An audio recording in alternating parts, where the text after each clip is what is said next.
Bonjour à toutes, bonjour à tous. Il était une fois une petite fille que nature avait délicatement façonnée. Regardez-la à commencer par sa tête blonde dont elle colore les joues de rouge, Brésil, dans le texte du XIIIe siècle. Petite bouche, lèvres fines, dents serrées, je nul si belle volte n'ai verré. Jamais vous ne verrez un aussi beau visage. Puis, elle modèle le cou long et blanc, les épaules arrondies, de petites mains aux doigts fins, et puis encore, seins bien faits, flancs minces, hanches larges, cuisses tendres, les jambes droites, filles nature et orteils à mesure. Un jour, le père de cette belle enfant apprend que le roi d'Angleterre a eu la fâcheuse idée d'exclure les filles de l'héritage. Quelle injustice, se dit-il, lui qui n'est pas certain d'avoir un jour un héritier mâle. Alors, Cador, car tel est le nom du père, dit « Je veux faire de ma fille un garçon. Il suffit de lui faire couper les cheveux, de l'exposer au froid et à la bise, afin que son teint brunisse un peu, et de fendre ses draps brais calciés. » Ça veut dire que travestir sa fille en garçon, la déguiser en homme, ce n'est pas une affaire, il suffit de fondre un peu sa tunique de manière à ce qu'elle puisse faire du cheval, puisque, on l'a dit, la mode vestimentaire avant 1350 est souvent unisexe. C'est moins l'habit que l'éducation qui en fera un homme. Dès lors, l'intrigue romanesque oppose deux allégories. Nature, qui l'a faite fille, et nourriture, qui fabrique un garçon. Leur conflit est complexe, et on ne peut le rabattre sur nos catégories modernes de nature, culture, essence, apparence, et pas davantage de sexe et genre. Parce que la nature, c'est l'autre nom de Dieu, et nourriture désigne ce que les hommes en font. Mais, au fait, comment va s'appeler notre héros ou héroïne ? Silence. Silence sera son nom. Ainsi en décide son père. En latin, on dirait silentius, mais ici, la transition de genre est facilitée par la nature épicène du nom propre en langue romane. Et si par hasard, je cite le texte, on vient à découvrir sa nature, nous changerons cette us en a et elle aura pour nom Silencia. Et c'est ce qui finit par arriver. Attribué à un mystérieux Eldris de Cornouailles, le roman de Silence ne nous a été transmis que par un seul manuscrit de la seconde moitié du XIIIe siècle, conservé à Nottingham. Il a été découvert dans les années 1970 par Lewis Thorpe, et depuis il y a évidemment une très abondante bibliographie dans laquelle je retiens les études de l'historienne Peggy McCracken et de Florence Bouchet aussi, qui l'a traduit en français moderne. Il a même été, le roman de Silence, adapté par le poète Jacques Roubaud. Mais le roman du XIIIe siècle, ce roman expérimental, ainsi que l'appelle Mireille Ségui, narre l'éducation, puis les prouesses de Silence, d'abord comme jongleur, ensuite comme chevalier. Mais il expose aussi les doutes de Silence, tiraillés entre deux normes allégoriques. En tant que garçon, ma vie est plus facile, reconnaît Silence. J'ai non seulement gagné en force physique, mais aussi en pouvoir. Je domine. Je suis au-dessus. Pourquoi voudrais-je aller en dessous ? Parce que trop dure bouche est pour baiser, parce que ma bouche est trop dure pour donner des baisers. Et Silence veut connaître l'amour. Silence laisse alors éclater son trouble. Soit je suis silencius, soit je suis nus. Entendez, je ne suis nul, je ne suis plus personne, mais aussi je suis nu, je suis à nu dans ma vérité. Donc, le dénouement de cette histoire est aussi un dénuement. Il fait intervenir Merlin, le magicien, le prophète arthurien, dans son rôle anthropologique de trickster. Parce que le roman de Silence, point de vue littéraire, c'est un avatar romanesque de l'histoire de Merlin. L'histoire où Merlin, déguisé en homme sauvage, était chassé par Grisandol, un chevalier qui était né fille. Et dans le roman de Silence, eh bien, Silence est alors à la cour du roi d'Angleterre et subit l'agression sexuelle de la reine Euphème, qui endosse ici le rôle de la reine biblique Putiphar. Donc c'est un viol, mais où la tyrannie masculine, dont nous parlions la semaine dernière, a inversé ses polarités. Merlin dénonce le viol de la reine d'Angleterre.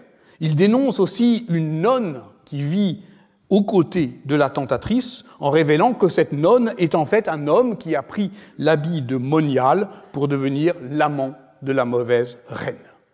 Apprenant cela, le roi la fait écarteler. Silence peut alors retrouver son rôle féminin. On la loue d'être restée un preux chevalier, c'est-à-dire chaste, et elle peut épouser le roi. Happy End, la morale est sauve, c'est celle que Jean de Meun donne à la continuation du roman de la Rose. Morale un peu réactionnaire, toute créature veut retourner à son état naturel, elle n'y renoncera jamais, même si on lui fait violence par la force ou les convenances. Silence s'appellera désormais Malduit, c'est-à-dire mal instruit. Il est d'autres romans chevaleresques du travestissement et de la transsexualité, faisant de la différence des sexes une lutte entre nature et nourriture. Dans Ide et Olive, qui est l'épisode d'un cycle de suite de Huon de Bordeaux, et qui brode sur le motif des métamorphoses d'Ovide, c'est une jeune fille, Ide, qui quitte un père incestueux en se déguisant en chevalier. Alors elle devient Idée, alors elle tombe amoureuse d'Olive, et Dieu lui accorde la grâce d'une transition de genre pour consommer son mariage. Dans sa bonté, Dieu lui envoie et donne tout ce qu'un homme a dans sa nature d'homme. Ce matin, c'était une femme, maintenant, c'est un homme. Dans Tristan de Nanteuil, qui est une chanson de geste du milieu du XIVe siècle, Blanchardine, séparée de son mari, est elle aussi travestie en homme et part en Orient, où la fille du sultan s'éprend de lui. C'est alors que Dieu, là encore, lui fait don d'un pénis, car il doit engendrer le futur Saint Gilles, qui a un rôle à jouer dans l'ordre de la Providence, puisque, vous savez peut-être, c'est à Saint Gilles de révéler l'inceste de Charlemagne, puisque Roland, le Roland de la chanson de geste, est le fils que l'empereur a eu avec sa sœur. Vous ne saviez pas ? En tout cas, dans toutes ces fictions, je suis désolé de vous l'apprendre aussi brutalement, en tout cas, dans toutes ces fictions littéraires, la dissimulation, le travestissement font intervenir le déguisement. Entre le costume et la coutume, liée d'ailleurs par une étymologie commune, il n'y a qu'un us qui, dans le roman de Silence, modifie le nom et change le sexe supposé d'un personnage androgyne. Son habit, je l'ai dit, est d'abord unisexe, mais une fois fondu, il lui permet d'enfourcher la monture d'un apprentissage de la masculinité, et l'intrigue avance au pas de la virilisation croissante de Silence à l'épreuve de la guerre. Nature peut alors crier sa rage que Nourriture lui déguise sa créature. Cette fente est une feinte, mais ce n'est pas une fraude, parce que Silence n'apparaît forte que vêtue, et si elle se dénude du costume dont elle s'affuble, le texte dit donc qu'elle se défuble vers 2571, eh bien d'une certaine manière, elle revient à elle-même. D'où son nom. Dans le roman de Jacques Roubaud, le personnage se nomme Silence parce qu'il est né sans pousser de cris, souriant à son père et à sa mère qu'il a regardé avec amour. Or, dans le roman du XIIIe siècle, travestir rime avec taisir, puisque Silence doit taire sa nature véritable, cette nature féminine qui le voue à l'amour. Passant dessus-dessous, elle retrouve l'amour, mais renonce au pouvoir. Si ce passing médiéval nous plonge toujours dans les silences de l'histoire, pour reprendre le titre du livre de Michel Perrault sur les femmes, elle ne nous éloigne pas de l'ordre des pères. « Tu seras un homme, ma fille », dit Cador, et c'est bien lui le père dans le roman de Silence, ou Dieu le Père dans Tristan de Nanteuil, qui autorise cette expérience fictionnelle de la transmasculinité. La critique littéraire féministe et queer a rapproché ces textes des vierges jurées qu'étudièrent les ethnologues en Albanie essentiellement, mais aussi dans d'autres régions balkaniques, et qui existaient encore au début du XXe siècle. Qu'est-ce que c'est que les vierges jurées ? Eh bien, c'est en fait le fait que pour contourner la rigueur patrilinéaire du droit lignagé, des jeunes filles prêtaient serment de chasteté et, prenant un habit d'homme, endossaient un devenir masculin avec l'accord des pères de la communauté. Or, cette pratique remonte à un canum, c'est-à-dire à un code de loi qui a été édicté au XVe siècle par un prince du nord de l'Albanie qui est nommé Leke Lukagjini. Le genre n'apparaît donc pas ici comme un attribut d'identité sexuelle auquel on est assigné à la naissance, cette vérité du sexe dont doutait Michel Foucault, mais bien une capacité d'action et de relation, comme l'a notamment montré Marilyn Strathern, une anthropologue océaniste. Mais c'est d'ailleurs dans cette perspective théorique que s'inscrit le livre important et novateur de Clovis Maillet, paru en 2020 sous le titre « Les genres fluides » de Jeanne d'Arc aux saintes trans, qui propose une archéologie médiévale de la transidentité. Si le changement de genre est pensable au Moyen-Âge, s'il est pensé comme une émancipation, c'est-à-dire comme la possibilité d'un parcours qui, par le costume, par l'éducation, fabrique du masculin pour élargir une capacité d'action, si tout cela est pensable, c'est à l'intérieur d'une anthropologie chrétienne de la parenté qui induit ce que j'ai proposé d'appeler le désordre des pères. Et le premier des pères de l'Église, Augustin, adversaire farouche de tout dualisme, s'est déjà opposé à la naturalisation du dimorphisme sexuel en une binarité identitaire. Pour lui, dans la Cité de Dieu, oui, la création est binaire, mais au sens où elle sépare l'âme, qui n'a pas de genre, et le corps, qui, lui, est genré.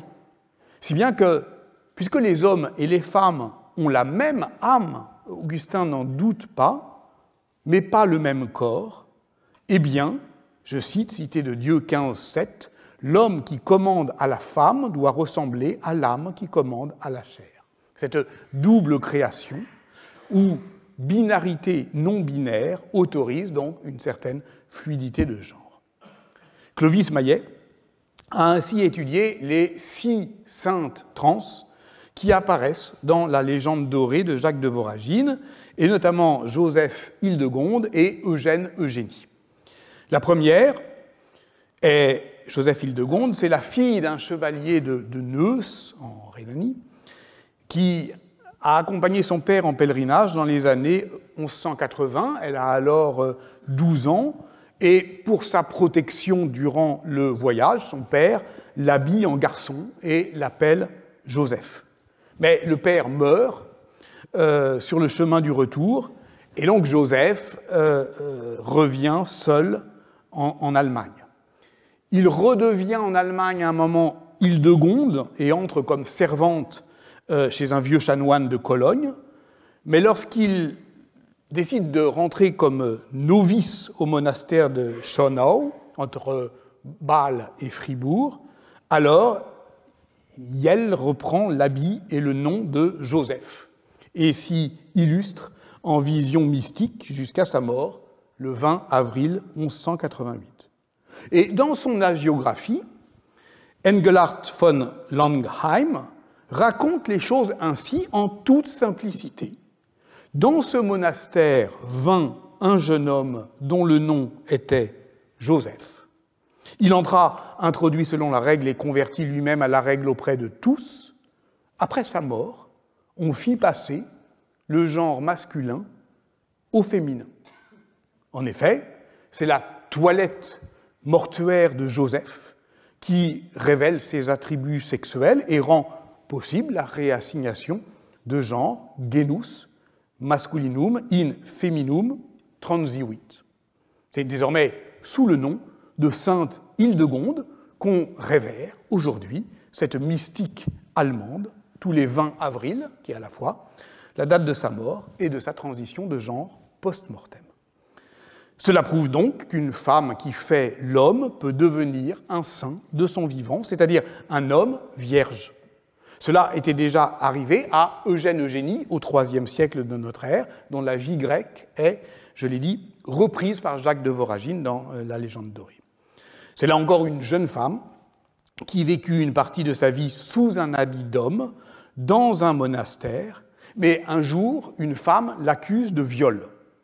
Alors pour se défendre, elle dévoila ses seins lors de son procès. Et cette scène a été peinte dans certains manuscrits de la Légende dorée. Surtout, elle a été sculptée sur un magnifique chapiteau de la basilique Sainte-Marie-Madeleine de Vézelay.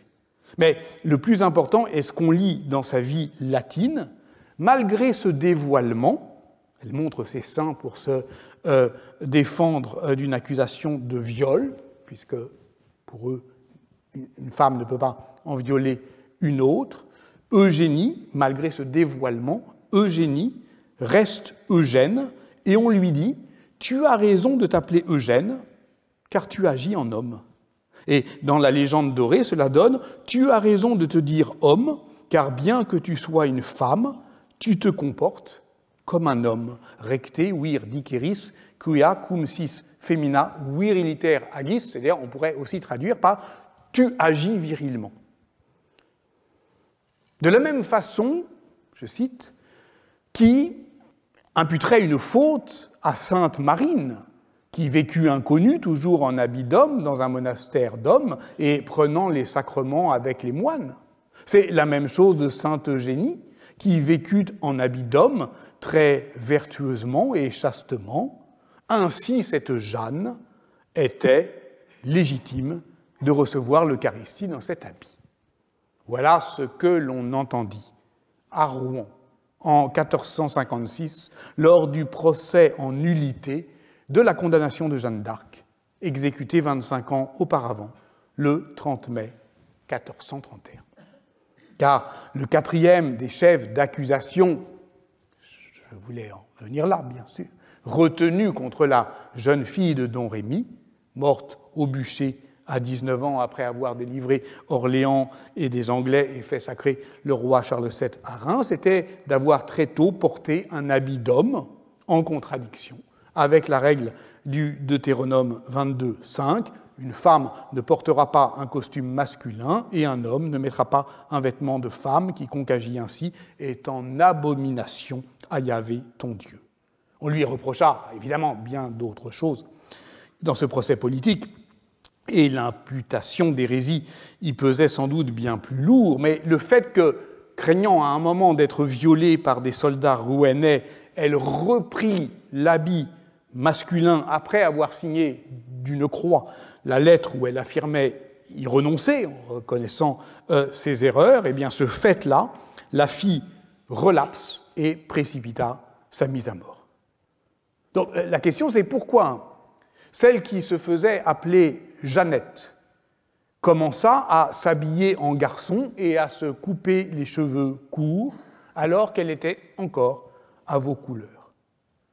Cette question, on lui a posé maintes fois. Et durant son procès, elle ne varia jamais dans sa réponse. Jeanne répondit que ce fut par sa propre volonté, sans aucune contrainte, et que cet habit lui plaisait plus que celui de femme. Les juges qui prononcèrent sa réhabilitation plaidèrent la nécessité. Il lui fallait s'habiller en homme pour mener une vie combattante. Mais en réalité, lors de sa première mission en Lorraine, elle fut reçue par l'entourage royal déjà en vêtements de jeune homme et non en habits militaires. C'est plus tard qu'elle reçoit son armure. Non sans l'avoir préalablement, évidemment, à ce moment-là, qu'est-ce qu'on fait de cette jeune fille habillée, je ne veux pas dire déguisée, elle n'est pas déguisée, elle n'a jamais dit qu'elle était autre chose que Jeanne. On vérifie, c'est-à-dire qu'on la soumet à un examen qui est mené par l'épouse de Raoul de Goncourt et les dames de la reine de Sicile. Jean Pasquerel témoignera à son procès qu'elle a été examinée pour savoir si elle était homme ou femme, et qu'on la trouva femme, mais vierge. Et le médecin Guillaume de la Chambre prétend l'avoir vue presque nue, et lui ayant palpé les reins, la trouva incorrompue et vierge. En fait, ce n'est pas très clair, on ne sait pas s'il s'agit d'un examen de virginité ou d'un examen de genre. Mais de toute façon, les médecins médiévaux n'ont pas une idée très nette de ce qu'est l'hymen. C'est une obsession du XIXe siècle, pas avant. Et vierge signifie rien d'autre ici que simplement jeune fille, pubère, sortie de l'enfance et non mariée. Le sens est le même que pucelle, qui vient de puella, et qui est attesté comme surnom de Jeanne dès 1429, qu'elle se donne à elle-même, alors que Pucelle d'Orléans est bien plus tardif, fin XVe et en tout cas posthume. Et voilà pourquoi les juges qui rendirent leur verdict de nullité du procès en 1456 convoquaient les exemples d'Eugène et Eugénie et de toutes les saintes qui, quoique déguisées en hommes, étaient restées des vierges de Dieu. Et puis, ils insistaient sur le fait que Jeanne n'avait jamais cherché, je l'ai dit, à se faire passer pour un homme.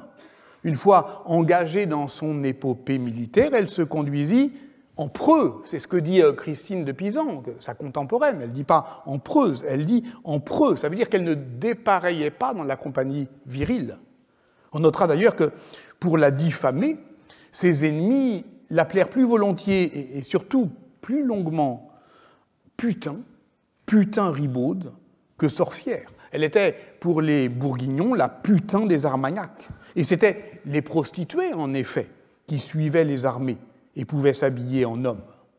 Claude Govard l'a montré à partir d'un dessin griffonné dans la marge d'un registre civil du Parlement de Paris par le greffier Clément de Fauquenberguer le 10 mai 1429. C'est un dessin très célèbre, puisque on le tient pour le seul portrait contemporain de Jeanne, mais ce n'est pas un portrait. Le greffier est à Paris, il ne l'a jamais vue, il en a entendu parler, plutôt en mal, évidemment, donc il la représente, l'épée à la main, seul ayant bannière entre les mains, comme écrit le texte qui accompagne le dessin, ce qui est sacrilège, mais il la dessine surtout les cheveux défaits, à la manière de Marie-Madeleine, et la robe largement décolletée, sur une poitrine généreuse.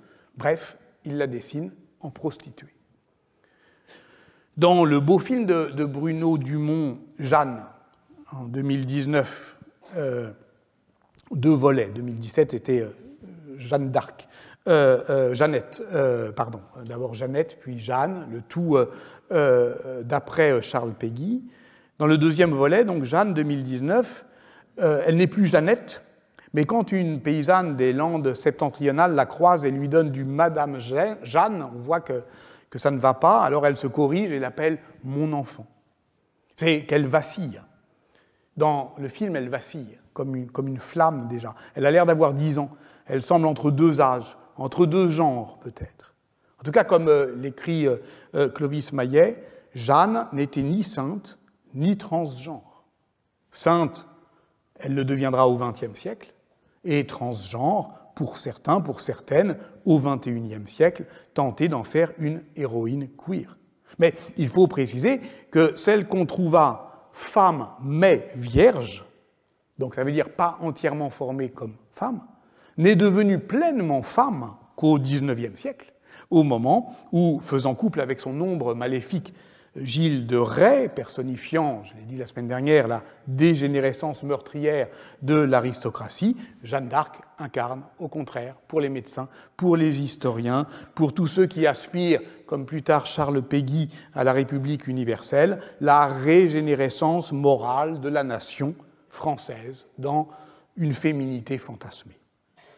Mais que faisait-elle à combattre dans l'armée du roi de France ?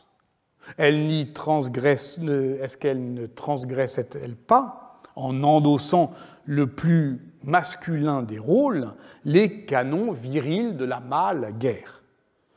Pour le savoir, plutôt que d'y projeter nos imaginaires du XIXe, du XXe ou du XXIe siècle, il convient d'abord de la réinscrire dans son temps et de constater que Jeanne d'Arc ne s'y trouve pas tout à fait seule. Elle n'est pas seule comme femme inspirée, car, ainsi que l'a montré André Vaucher, le XVe siècle est le grand siècle du prophétisme féminin, et cette féminisation de la parole inspirée, du pouvoir visionnaire qui accompagne l'essor de l'union mystique des saintes femmes est liée à la crise de l'autorité pontificale. On songe à Constance de Rabastens, on songe à Marie Robine, l'une et l'autre humbles femmes et prophétesses prises dans les tourments de la guerre de Cent Ans. La première, Constance de Rabastens, en albigeois, reçut des visions en 1384 et devient la Sibylle de Gaston Phébus, comte de Foix, qu'elle conjurait de sauver la France de l'abîme. La seconde, Marie Robine, entendit dès 1398 des voix d'êtres célestes lui enjoignant de convaincre le roi de France et le pape Benoît XII de travailler à l'union de l'Église. Les visions de l'une et de l'autre se ramenaient à un seul impératif, allons au roi. Et le lien entre Marie Robine et Jeanne d'Arc est explicité par l'homme de loi Jean Barbin, qui témoigne au procès de réhabilitation de Jeanne d'Arc, en 1456 toujours, en rapportant ses propos de celle qu'il appelle Marie d'Avignon. « J'ai eu de nombreuses visions à ce sujet. Quantité d'armes me sont apparues. J'ai eu peur un instant d'être obligé de les porter moi-même. Il me fut dit de ne rien craindre, qu'elles ne m'étaient pas destinées, mais bien à une pucelle qui viendrait après moi et délivrerait le royaume. » Jeanne n'est pas seule comme prophétesse, elle n'est pas seule non plus comme chef de guerre, femme chef de guerre. Colette Beaune a ainsi pu identifier 4 de ses doubles qui, poursuivant son aventure après sa mort ou se faisant passer pour elle, continuent son combat. Ce sont successivement Claude des Armoises, Marie la Féronne, la Pucelle de Sermaize et une jeune personne dont on ne sait pas le nom mais qui bénéficie d'une lettre du roi René II en 1451. La première, Claude des Armoises, elle était vêtue d'habits d'homme et menait des soldats au combat en se faisant appeler la Pucelle. Arrêtée, elle fut forcée de se marier, car, ainsi que lui reprochait l'inquisiteur Conrad Kaltenstein, elle dépassait de tous les bornes, elle dépassait en tout les bornes du sexe féminin. Voilà pourquoi, lorsque Jeanne fut capturée à Compiègne en mai 1430, le chancelier Renaud de Chartres eut l'idée de la remplacer, afin de ne pas démoraliser la troupe, par un adolescent pauvre qui, comme Jeanne, avait eu des révélations et pouvait être un gage de victoire. On l'appelait Guillaume le Berger, et il avait le grand avantage de ne pas se constituer en orgueil, lit-on. Entendez que lui, il ne porte pas d'étendard idéologique. Bon, son succès fut assez bref. Le 12 août 1431, 3 mois donc après la mort de Jeanne, il tombe dans une embuscade anglo-bourguignonne aux côtés de Pothon de Xaintrailles. Il est livré à l'évêque Pierre Cochon qui le met dans un sac et qui le noie dans la Seine. Guillaume le Berger, ce qui est intéressant, c'est que lui, il ne pose aucun problème théologique, moral, politique. Il est innocent, il a été choisi par Dieu derrière son troupeau, il peut servir de mascotte aux armées du roi. Il était, au fond, ce que l'on pouvait accepter de Jeanne, parce que c'était un garçon sans pouvoir, un garçon qui ne prétendait pas se conduire virilement. Car je ne vous étonnerai pas, évidemment, en vous rappelant combien la pratique de la guerre est constitutive de la définition même de la virilité, entendue comme masculinité hégémonique. Après tout, c'est sur le slogan de Colia, Colia, Colia du condottiere Bartolomeo Colleoni que je vous laissais la semaine dernière. Bartolomeo Colleoni, c'est juste, oui, une incarnation un peu outrée du fait que l'éducation chevaleresque est au Moyen-Âge une initiation à la masculinité qui culmine dans l'adoubement, rite de passage à l'âge adulte et d'intégration dans une société masculine à forte connotation d'homo-affectivité. Les pratiques, les valeurs chevaleresques qui trouvent à s'exprimer et à se configurer d'ailleurs mutuellement dans la poésie lyrique et dans le roman arthurien sexualisent le combat où l'art de la guerre rejoint de manière subtile mais mortifère l'art d'aimer. Nous en avons amplement parlé l'année dernière, je n'y reviens pas. Par conséquent, la masculinité combattante ne prend que rarement les attributs sexuels d'une virilité sottement et juvénilement ostentatoire. S'il entrait dans la virtus des anciens Romains, la vigueur et la résolution du vir, celui-ci trouve à se réaliser dans la mesure et dans la maturité. Pour ça, effectivement, qu'il faut être adulte pour être viril. C'est ce qu'a montré Richard Fletcher pour le concept de manhood dans les sources anglaises de la fin du Moyen-Âge. Manly, se conduire en homme, y est employé dans un sens proche du latin virilitaire, mais c'est souvent à l'épreuve du combat qu'on apprend à se conduire comme un homme, c'est-à-dire ni comme un gamin, ni comme un vieillard. Retourne-toi si tu es un homme, vieux chevalier décrépit, lit-on par exemple dans Bevis of Hampton, chanson de geste anglo-normande du XIIe siècle. Ces valeurs de la masculinité combattante, comme force et comme maturité, s'imposent également aux sociétés urbaines. Les sociétés d'armes y apparaissent comme des lieux d'initiation et d'intégration aux solidarités masculines, des lieux où l'on fabrique du masculin, puisque, au fond, l'histoire du genre a retourné la fameuse maxime de Simone de Beauvoir dans le deuxième sexe, on ne naît pas plus homme qu'on ne naît femme, on le devient. Par exemple, à Milan, on le devient en s'inscrivant dans une société d'armes. Si on est du popolo, c'est la société des costauds. Si on est de la militia, c'est dans la Societas Galliardurum, la société des gaillards. Gaillards contre costauds. Bon, tout cela, évidemment, ne va pas, convenons-en, sans une certaine dose de gaminerie, malgré la définition de la virilité. D'ailleurs, dans les villes du sud du Saint-Empire, qui ont été étudiées pour les XVe et XVIe siècles par Jean-Dominique Delélouc, et dans son livre paru en 2021 sous le titre « Des amitiés ciblées », les concours de tir, qui sont très nombreux dans ces villes allemandes, sont non seulement un instrument de diplomatie urbaine, mais une épreuve de solidarité masculine, par une compétition qui, elle aussi, est fortement connotée par l'homosocialité et par ce que l'historien appelle le spectacle public de la virilité. Concrètement, ces grandes kermesses, que sont les compétitions d'arbalète et d'arquebuse, sont aussi des foires à l'exclusion, où on se moque des rustres, des juifs, des aveugles, des femmes. Les femmes, d'ailleurs, contrairement aux tournois, qui aussi ont leur équivalent urbain, ne sont pas conviées comme spectatrices ou enjeux de la lutte, ce sont elles qui sont placées sous le regard des hommes et en mauvaise part. Ainsi organise-t-on, par exemple, des courses humiliantes de prostituées, et souvent de prostituées nues.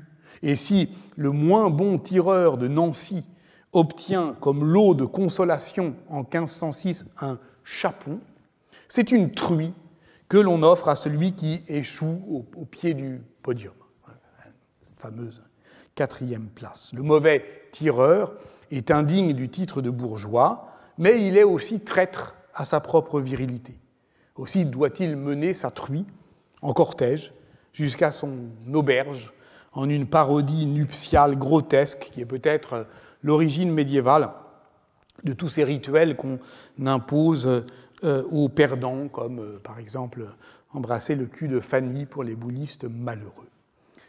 Et évidemment, devant des manifestations si caricaturales de virilisme, qui sont autant de substituts symboliques au monopole masculin sur la conduite de la guerre, on est tenté, bien sûr, une truie, des courses de prostituées, des cours, des compétitions de tir, on est tenté de renvoyer à la stabilité anthropologique d'une valence différenciée des sexes. Les hommes feraient la guerre et les femmes la paix. Les femmes font la paix soit comme objet transactionnel, l'échange des femmes met fin à la violence entre les hommes, soit comme agent pacificateur. Là encore, il est aisé de donner à ce partage des rôles une dimension non seulement genrée, mais sexuelle. On sait que le fameux adage de la contre-culture américaine des années 60 « Faites l'amour, pas la guerre » trouve son origine, en partie inconsciente, c'est vrai, dans une pièce joyeusement obscène d'Aristophane, Lysistrata, où les Athéniennes prennent l'Acropole, entreprennent une grève du sexe pour que cesse la guerre du Péloponnèse. Et c'est une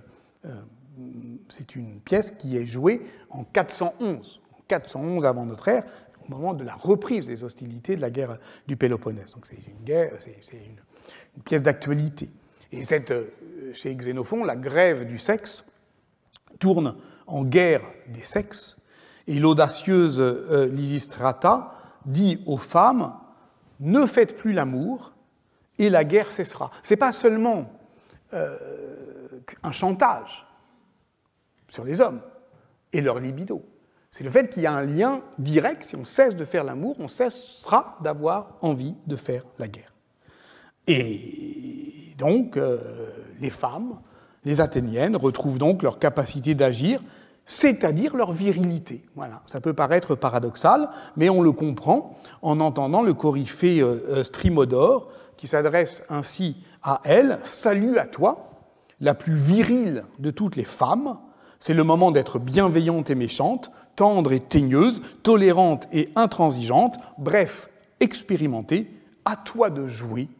Les dirigeants de la Grèce, séduits par ton charme, s'en remettent à toi pour résoudre leurs conflits. » Dans le second volume de l'Europe des femmes, que l'association Mnémosyne a fait récemment paraître, Lucie Jardot a mis à jour des documents originaux très intéressants par lesquels les duchesses de Bourbon, Anne-Dauphine et Marie de Berry, tentent, dans les années 1414-1420, de mettre fin au conflit qui, à l'intérieur de la guerre franco-anglaise, oppose la Bourgogne aux Bourbonnais. Bon, l'initiative est assez banale. La forme documentaire aussi, elle reprend les codes de l'asserment, c'est-à-dire de l'acte de paix qui prévaut dans le mouvement de la trêve de Dieu. Mais ce qui m'intéresse, c'est que l'originalité vient en fait de la dénomination de ces actes de chancellerie, ainsi désignés traité de paix et abstinence de guerre. Ce registre de l'abstinence, qui renvoie à la sexualité et aux pulsions intérieures, semble adresser aux hommes cette définition genrée. Faire la paix, c'est faire la guerre à son propre désir de violence. C'est s'abstenir, en somme, de faire usage du sexe du pouvoir.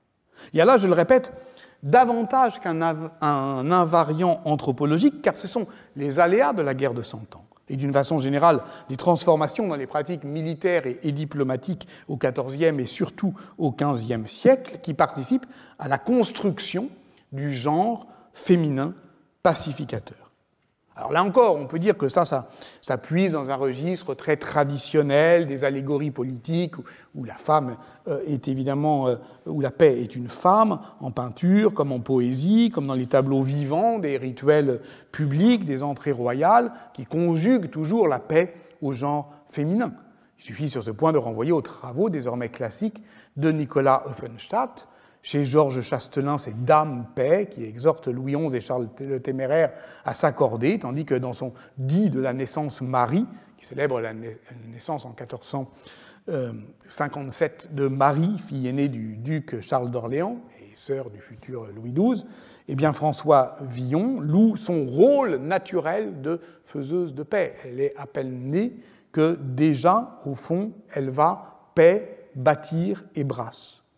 La politique des émotions princières est d'ailleurs nettement genrée, débouche sur un partage des rôles dans les couples régnants, aux hommes cette colère souveraine qu'on appelle l'ire royale, qui est une pure puissance, au sens où elle ne demande qu'à être retenue, c'est une mise en puissance de la force, il y a un côté « retenez-moi » où je fais un malheur, et ce qui retient le courroux royal, c'est la parole apaisante de la reine, par supplication épistolaire, par effusion de larmes, dans l'épisode fameux des bourgeois de Calais, en août 1347, Édouard III veut buter tout le monde, et son épouse, Philippa, par ses pleurs, amollit le cœur impétueux et vengeur du roi.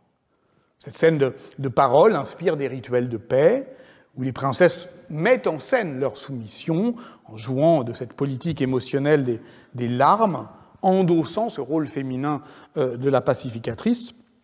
Ainsi Jeanne de Péchin, dite la Dame de Giac, qui, en 1419, pendant la guerre civile, où le royaume de France est déchiré entre Armagnac et Bourguignon, use de belles et douces paroles, ou Herbis mellifluis, écrit Michel Pintoin dans la chronique du religieux de Saint-Denis, ajoutant « non sine effusione lacrimarum », non sans effusion de larmes. Mais n'allez pas croire qu'il ne s'agit que de théâtralité. D'abord parce que le rituel est politiquement efficace, ensuite parce que cette gestuelle démonstrative accompagne une pratique qui est réelle, qui est documentée de la conciliation diplomatique. On pourrait citer, je sais pas, la comtesse de Hainaut dans les années 1337-1340, Blanche de Navarre, Jeanne d'Évreux, 1350, Isabeau de Bavière, évidemment, en 1402, Isabelle de Portugal, ou Marguerite d'Anjou en 1445. C'est cette fonction féminine de passeuse de paix explique pourquoi nombre de femmes ont pu être employées dans les armées médiévales comme messagères.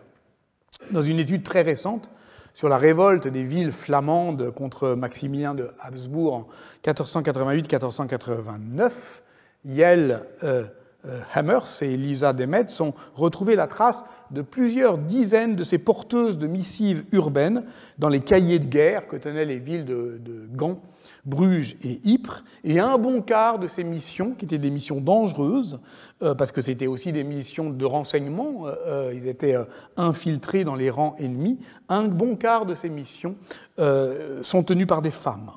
On a notamment on découvre quelqu'un comme Josine Elbou, une espionne assez bien rémunérée, qui fait 12 missions, et qui se mêle à la troupe des lingères, des prostituées, qui en temps de guerre pouvaient circuler plus aisément. On apprend d'ailleurs que les commissaires bourgeois de Bruges qui veulent se rendre également de l'autre côté des lignes ennemies, comme au marché de Thiel, se déguisent en femmes, se fondent dans le groupe des marchandes. Enfin bref, on comprend qu'en temps de guerre, les femmes savaient se rendre invisibles. Et c'est toute la question historiographique, au fond. Cette invisibilité de la présence féminine dans la guerre, et en particulier dans la guerre médiévale, qui pose un problème historiographique. En 2017, par exemple, la nouvelle du séquençage de l'ADN piégé dans la pulpe dentaire d'un guerrier viking enterré vers 980 avec toutes ses armes, non loin de ses 2 chevaux d'ailleurs, sur l'île de Birka, à l'ouest de Stockholm. La nouvelle donc de son séquençage ADN fit le tour du monde parce que ce guerrier était une guerrière.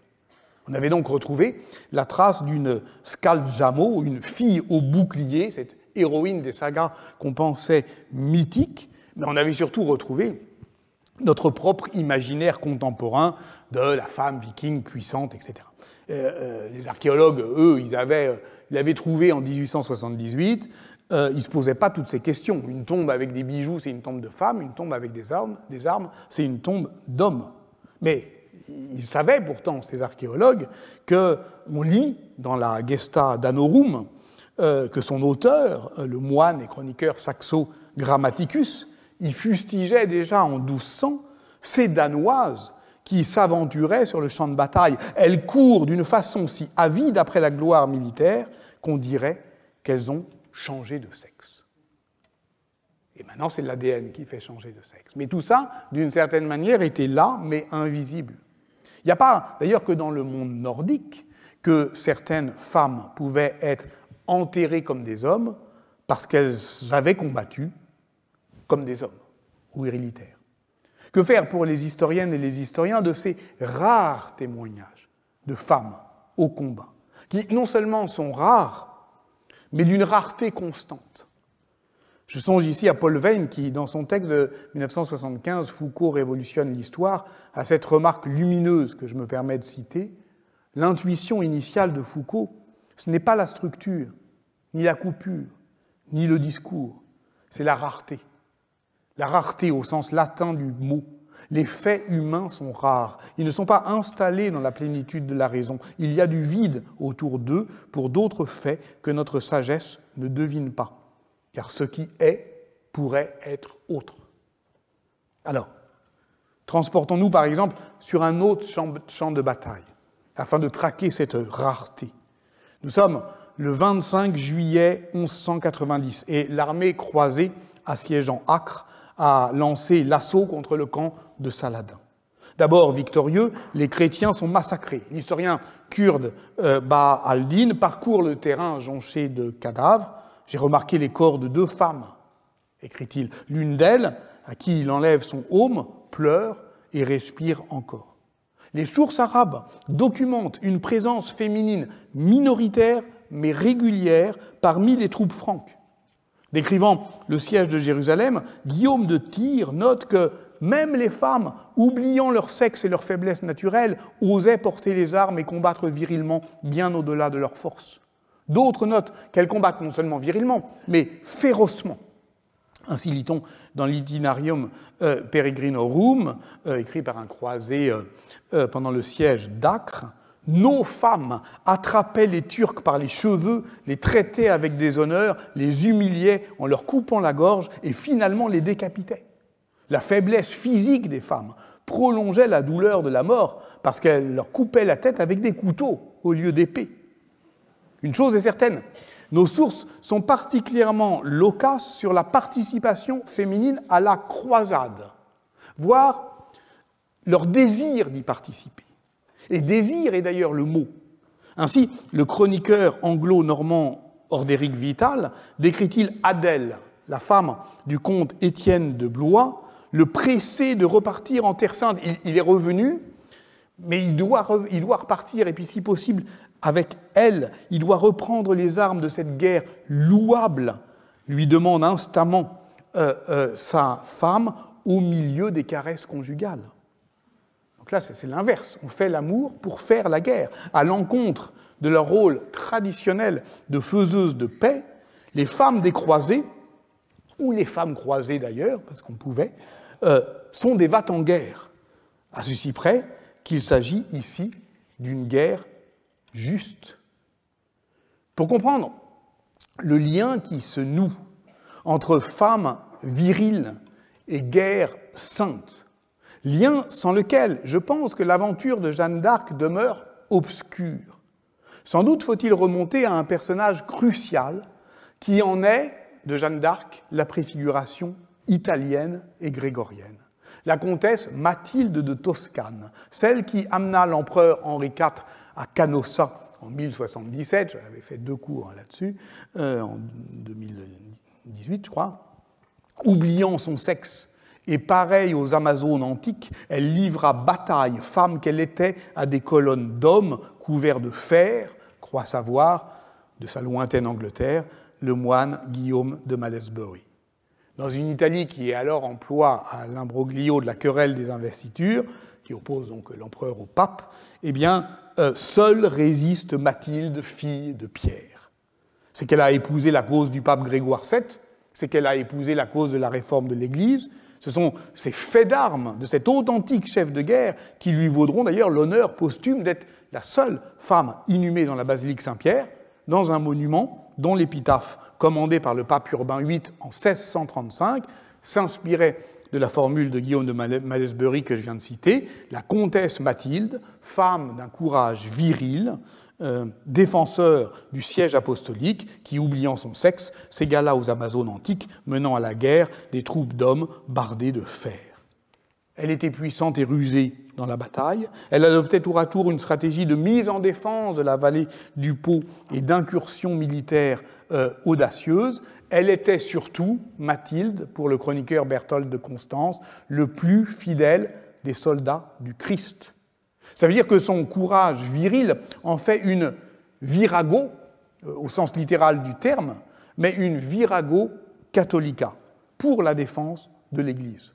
Et c'est ce que prétend Jean de Mantoue dans son commentaire du Cantique des Cantiques, composé entre 1081 et 1083, ce qui nous permet de comprendre que la féminisation et, dans une certaine manière, l'érotisation de la fonction guerrière permet de conforter la notion de guerre juste. Et que tout ça est lié effectivement à une théologie.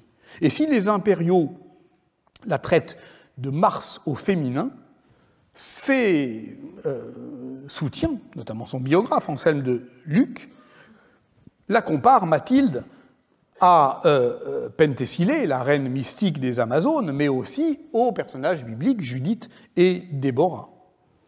Penthessilée, la reine mythique des Amazones, qui se rendit à Troie pour porter secours à Hector, qui y trouva la mort, lorsque Jeanne d'Arc entre en scène au début du XVe siècle, c'est sur cette scène-là qu'elle agit. La figure de Penthessilée a intégré le groupe des 9 preuses, qui double désormais celui plus traditionnel des 9 preux, incarnation de l'idéal masculin de l'international chevaleresque. C'est une invention récente, comme l'a montré Sophie Cassagne-Brouquet. Le thème des 9 preuses est attesté pour la première fois sur une tenture du château d'Angers en 1389. Et quelques années plus tard, en 1396, Eustache Deschamps les intègre dans une de ses ballades au titre extraordinaire « Si les héros revenaient sur Terre, ils seraient étonnés ». Étonnés de quoi ? De tout ça, de ces changements profonds qui s'amorcent dans les institutions militaires, qui conduisent à la guerre, ces mutations profondes qui iront se renforçant durant la seconde moitié du XVe siècle. C'est bien connu, je ne développe pas. Avènement des armées permanentes, essor de l'artillerie, mutation de la guerre de siège. Toute cette histoire, on le sait, elle éloigne la pratique de la guerre, la culture combattante, de ces idéaux de prouesse chevaleresque et d'une érotique virilisée du beau combat. Mais on sait également que si les héros des temps jadis, durant lesquels on pouvait chanter du même élan féroce et joyeux, comme le troubadour Bertrand de Born, l'amour des femmes et l'éloge de la violence, si ces héros, disais-je, descendent du ciel, c'est qu'on a besoin de les contempler à nouveau pour se consoler du désolant spectacle qu'offrent les nouveaux visages de la guerre. Voici pourquoi, et ceci est également très bien connu, les années 1450-1550 forment le grand siècle du revival chevaleresque, culminant avec la mort héroïque du chevalier Bayard le 30 avril 1524, radieux crépuscule qui jette les derniers éclats de l'idéal chevaleresque à l'horizon politique d'une royauté moderne qui exige désormais de ses serviteurs armés loyauté, sacrifice, sans peur et sans reproche. Car si le poète Jean Marot peut bien continuer à célébrer la bataille comme une mortelle fête, elle est de plus en plus mortelle et de moins en moins festive. Avec l'artillerie, la mort vient de loin, elle abîme les corps, elle meurt surtout aussi les esprits meurtris par cette brutalité inédite de guerre courte et grosse, comme le dit Machiavel.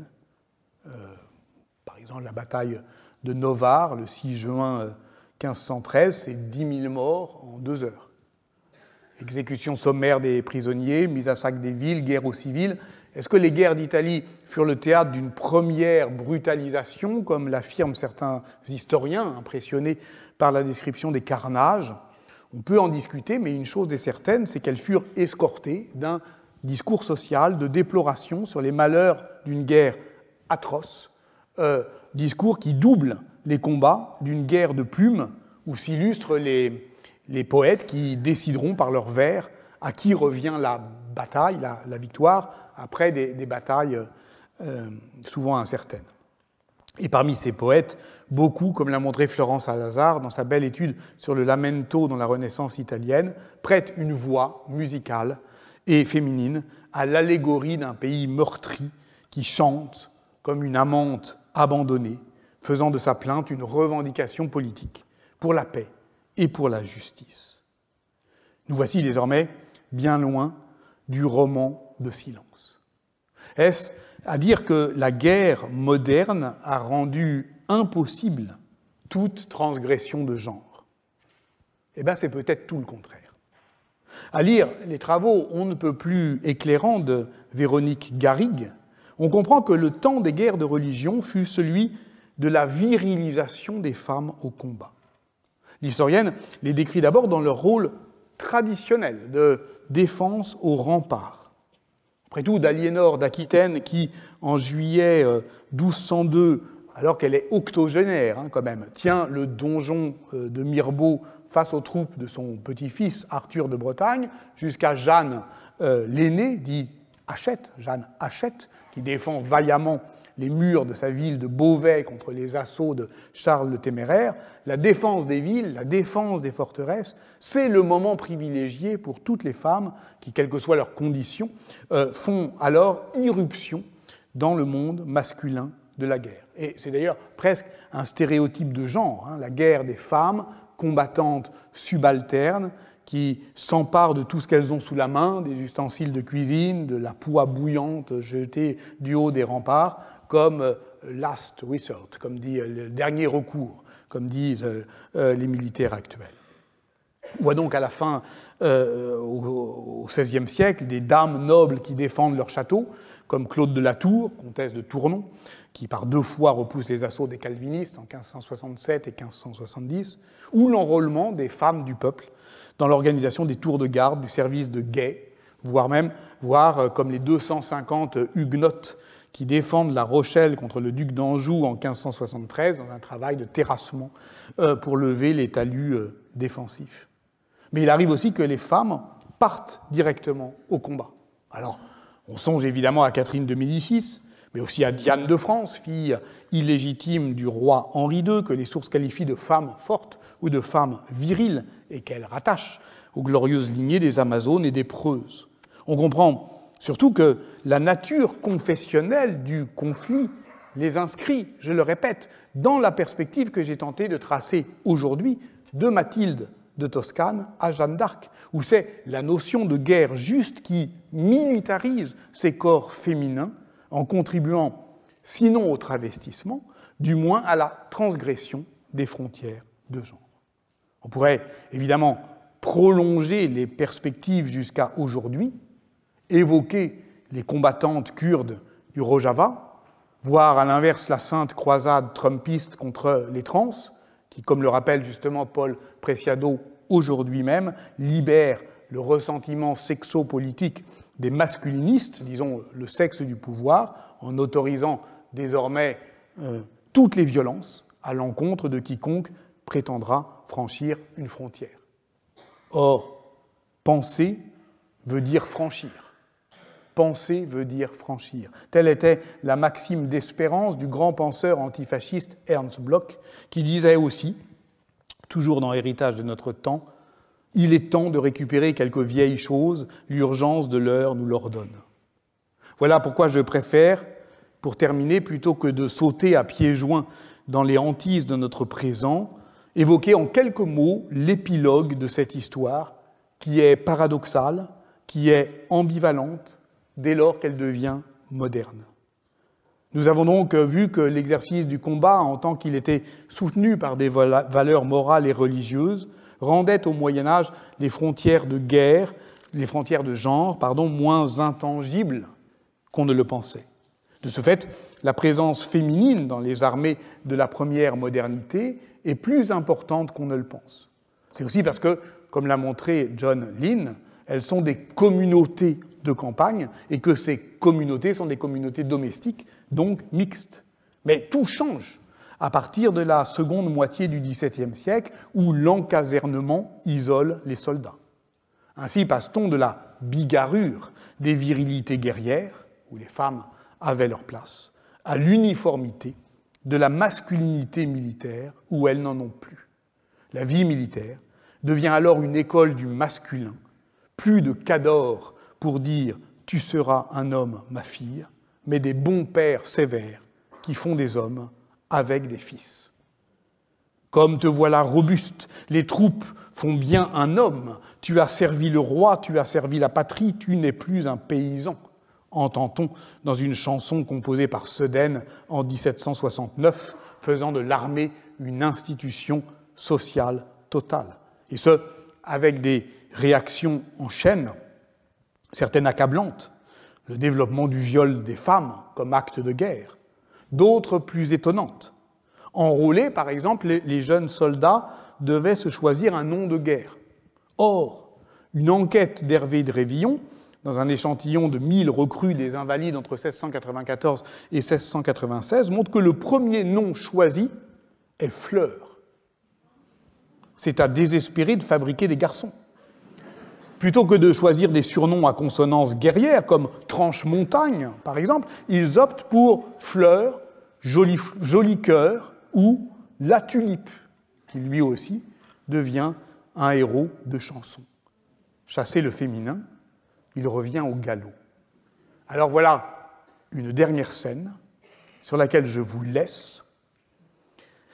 Le 21 Vendémiaire en 2, soit le samedi 12 octobre 1793, éclairé par des torches, des ouvriers descendent dans le caveau des Bourbons, dans la crypte de la basilique de Saint-Denis.